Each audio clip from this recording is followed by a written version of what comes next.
Yogi. Come on.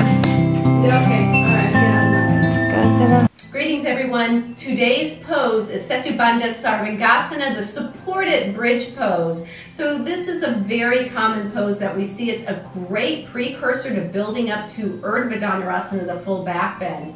And let's go through it. I'm going to use some props to help you along the way. So you're going to lay back on your mat and bring your feet about hips-width distance apart and parallel. So the first common misalignment is some people have their feet too far away, some have them too close. So find that happy medium where your feet can be flat on the ground and your ankles are underneath the knees are underneath the hips. You can bring your arms by your sides with your palms facing down. Now sometimes when people lay back, they tend to let the legs splay out to the side like they're getting ready to jump in the saddle on a horse.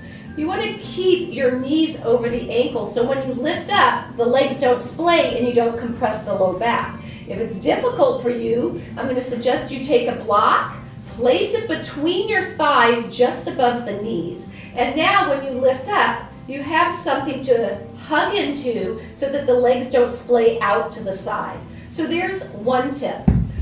As you're lifting up, I like to have the arms come over the head first and then bring one arm under the back and then the other so you can roll your shoulders underneath and your mid-back, the thoracic spine, can start to engage. This will help you spread the chest evenly. Now, if you can interlace your fingers, you can straighten the arms, interlacing the fingers and pressing down into the back of the arms. If you can't quite interlace the fingers, just leave your hands flat and press down. Another variation that can help, because a common misalignment is people get very excited, they get the hips up, but then they collapse the rib cage. So if you find that you got the hips up but your rib cage is collapsed, maybe take robot arms so your palms face each other, the fingertips are towards the ceiling, and then press into the triceps and use that to start to lift your back ribs up. So there's a few variations. Another one is people tucking the chin down too close and constricting the neck. Keep your face parallel to the ceiling and your neck nice and long. The collarbone spread, the mid-back engages, the inner thighs are spinning down as the flesh of your buttocks reaches towards the back of the knees. This keeps the low back safe. You're strengthening the posture muscle of the mid-back while you get to open up your front body. To come out of it, you slowly roll down one vertebra by vertebra. When the low back makes it all the way to the ground, you can hug your knees in and just rock, gently rocking the low back.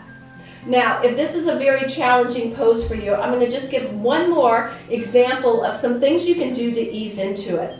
You can use two blocks. You can take one block, depending on the flexibility of your low back.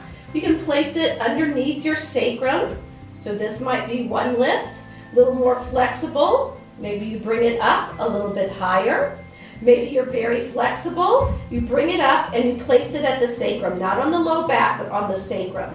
Now you could also take your second block and again, you could place it between your thighs. You could lift it up. So a beginner or someone recovering from some challenges in the low back might start here with a block between the thighs, feet pointing straight ahead, arms by your sides, rolling the shoulders under, hugging the block between the thighs, and some support on the low back.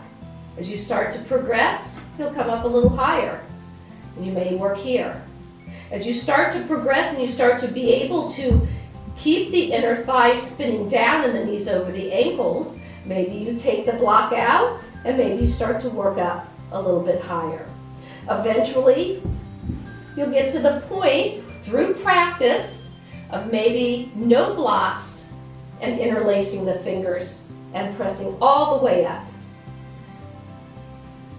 So this is Setu Bandha Sarvangasana, your supported back bend. Have fun with it. Remember, the practice of yoga is step by step, one by one, breath by breath.